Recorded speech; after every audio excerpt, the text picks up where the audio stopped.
and it's great to be back addressing a conference of the Forum for the 5th time in person, and to do so as one of your patrons.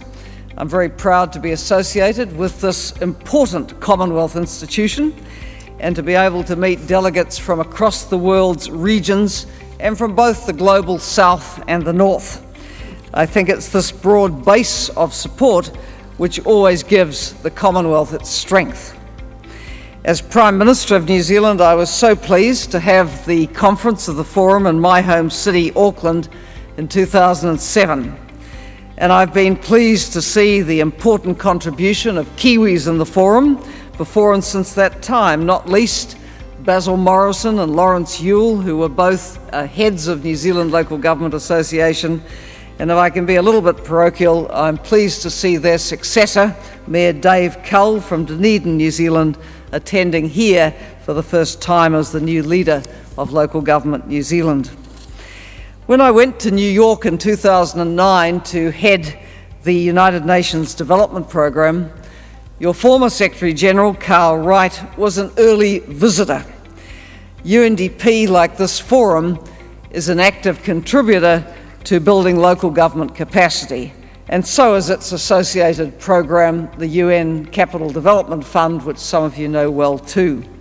So that meant that our organisations were natural partners, and Carl persuaded me that I should continue to come to these biennial conferences, and I've been pleased to be with you in person in Cardiff, Kampala and Gaborone. So fast forward to here, I'm pleased to continue as a patron, to continue to support the new Secretary-General, Greg Munro, and his staff, and to participate here. At past conferences, I've spoken about the role of local government in achieving the Millennium Development Goals. As this forum recognised both the importance of those goals and also their great relevance to local government. But of course we're in a new era now, with this bigger, bolder, more transformational global agenda, which also happens to be a universal one.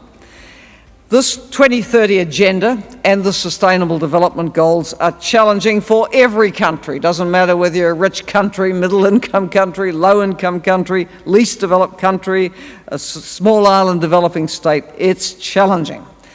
And therefore, it's all the more important that an inclusive organisation like this forum can bring members together to share experiences and ideas about what works and about how local government can drive progress on sustainable development. Indeed, as I will stress in the speech, how local government can lead on sustainable development. I did see in my time at UNDP a lot of awareness, growing awareness of the Sustainable Development Goals in developing countries. And that may be because the goals are the successor agenda to the Millennium Development Goals, on which developing countries made such huge efforts to get progress. But I often wonder how much awareness there really is at local and central government level in developed countries that the SDGs are a universal and progressive agenda, and that lining up vision and action with them will be a very powerful tool for leading communities towards sustainable development. A number of developed country governments have shown few signs yet of intending to embrace the SDGs as an agenda for them. Somehow, I think, still thinking that development is something that happens to somebody else somewhere else. Yet the focus of the 2030 agenda on poverty eradication, reducing inequality significantly so that no one is left behind, including on the gender equality basis, and the need to produce, consume and live sustainably, this has messages and challenges for countries at every level of development. This session focuses on local government as a partner in achieving sustainable development, but I go further and say it's not just an indispensable partner, it is a leader.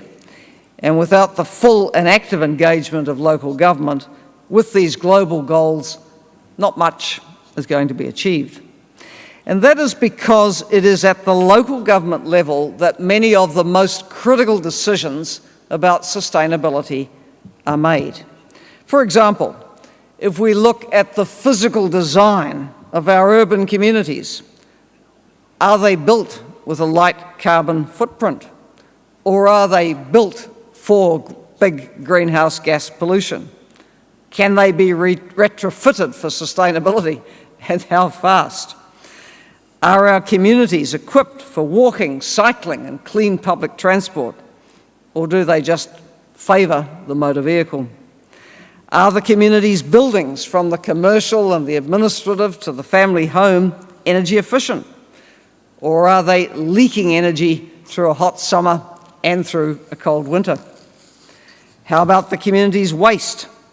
Does it go unsorted to a dump where it will ooze methane and other toxins for generations? Or is local government promoting a zero waste to landfill approach based on the 3 R's of reduce, reuse and recycle waste? Do polluters pay for the pollution they cause, whether in the cost of recycling and the disposal of used goods? And let's face it, e-waste and appliances disposal is a big problem. Do they pay for the cost of greenhouse gas and other pollution in general? And let's not forget that sustainability also covers the economic and the social spheres of our lives. So are our local governments active in creating the environment for decent work and opportunity for their citizens? Are they fostering social cohesion with the objective of leaving no one behind in their communities? And leaving no one behind is a bedrock principle of the new global agenda and the SDGs. No one can deny the importance of federal and central governments in advancing sustainable development.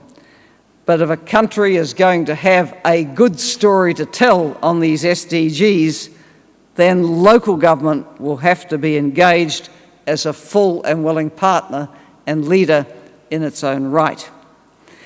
Where national level governments have little regard for sustainable development, and there are some, it's especially important that the subnational level of government steps up.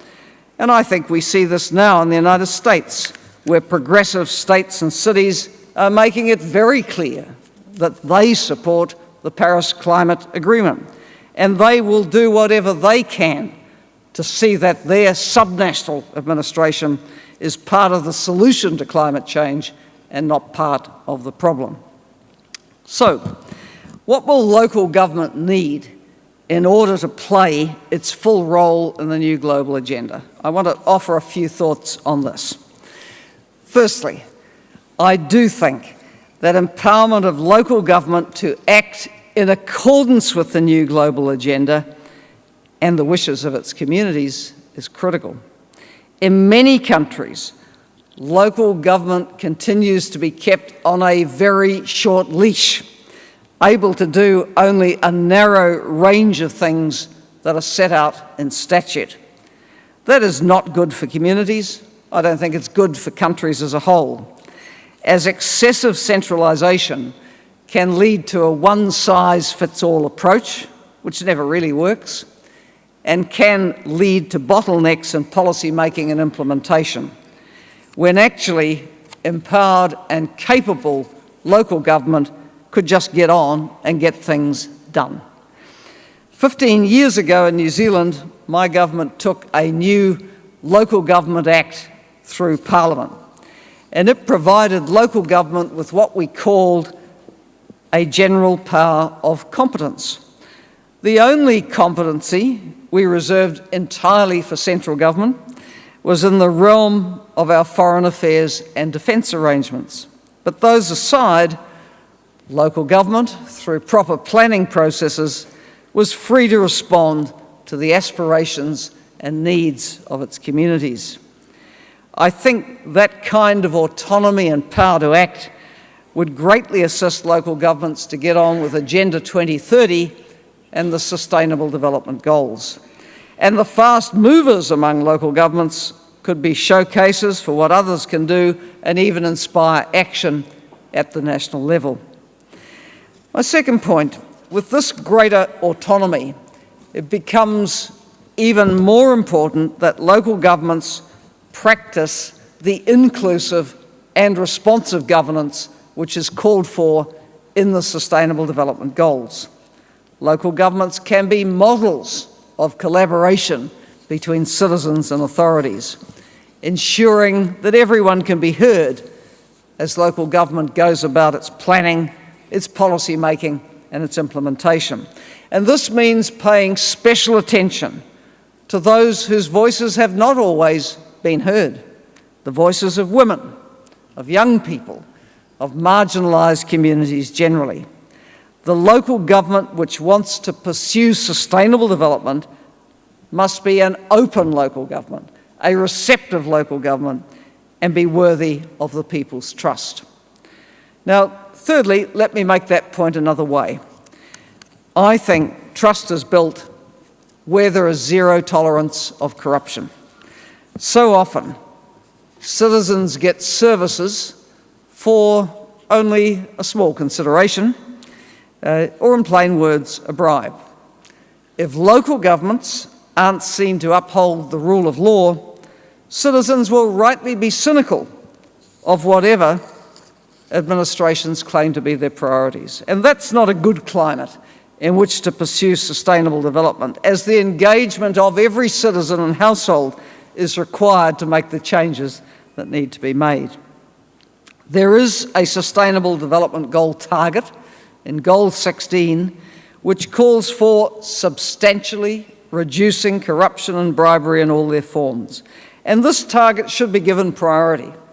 Achieving it is rather fundamental to getting good results on investment in infrastructure, the local economy and public services, which in turn are rather critical for getting inclusive and sustainable development. My fourth point, achieving the Sustainable Development Goals requires a capacity for whole of government planning and coordination. And my view is that local governments are natural leaders on this. After all, planning for the community's basic needs and delivering on that plan are at the very heart of what local governments do. Most developed countries have long since abandoned any serious national planning at the national level, but their local governments are expected to plan, and they do. But if sustainable development is the objective, then the old ways of fostering growth at almost any price to the health and well-being of people and the environment must go. Let us say it again. The new agenda is looking for inclusive and sustainable development.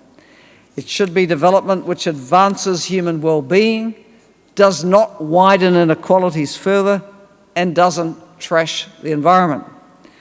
Growing now and cleaning up later is not an option. That approach has got the world into the mess it's in now as it exceeds its planetary boundaries. And this won't do. We only have the finite resources of one planet to live on, but collectively our world lives in a way which assumes that we have the resources of 3, 4 or more planets. I think capacity will need to be enhanced to do this kind of planning for sustainable development. And I hope that for developing countries, the development partners will see supporting building that capacity as a priority. And capacity will have to be beefed up in developed countries too. I think there's a big role here for the Commonwealth Local Government Forum in supporting the sharing of experience on sustainable development so that best practice can be studied and adapted or adopted as appropriate. So to be fit for purpose in this era, local administrations will need capable staff, good policy frameworks, and will need to be effective and efficient, continually modernising, streamlining, and ensuring that their form fits their functions. On resourcing, my fifth point, and I've left it till last in my list because my view is that while money isn't everything. Of course, it does help. And quite a lot of time is being devoted at this conference to issues of resourcing and financing. It's estimated that the funding of the Millennium Development Goals was 77% domestic financing. And I think it's unlikely that the domestic burden of financing the Sustainable Development Goals will be any less. And let's remember, the goals are rather more ambitious than the MDGs were.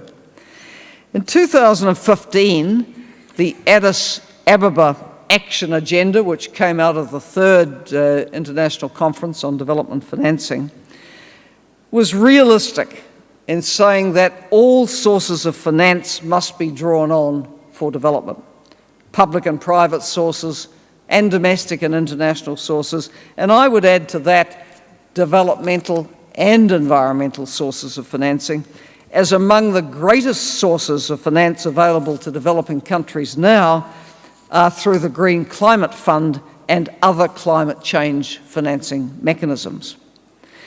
Local government in most countries tends to have been rather hemmed in with traditional financing options, rates on properties, fee for service, local sales tax in some jurisdictions, if they're lucky, and central government grants. So opening up these options is a discussion to be had with central governments country by country.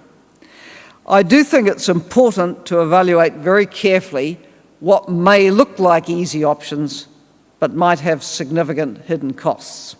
And I refer, for example, to public-private partnerships for transport infrastructure, which I think are inherently risky, with a chance where the contract is poorly designed of the local government paying out excessively and paying and paying.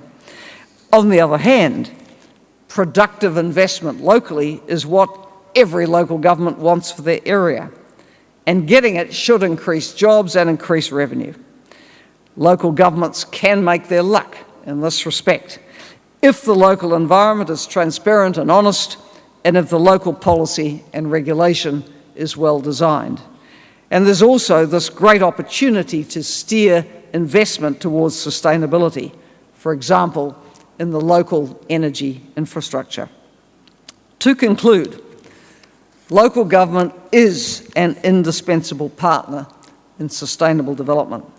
Indispensable to central governments wanting to get good results nationally, and indispensable to local citizens and stakeholders.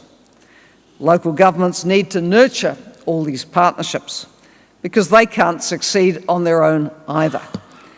It needs the goodwill and positive support of central government, it needs an active and engaged citizenry, and it needs quality private sector investment in its locality. Local government has a history of planning, which means it has a capacity for coordinating across sectors of policy. But now it must exercise those skills in the service of sustainable development. That means ensuring the health and well-being of people, the local economy, and the environment at the same time. That is business unusual for many.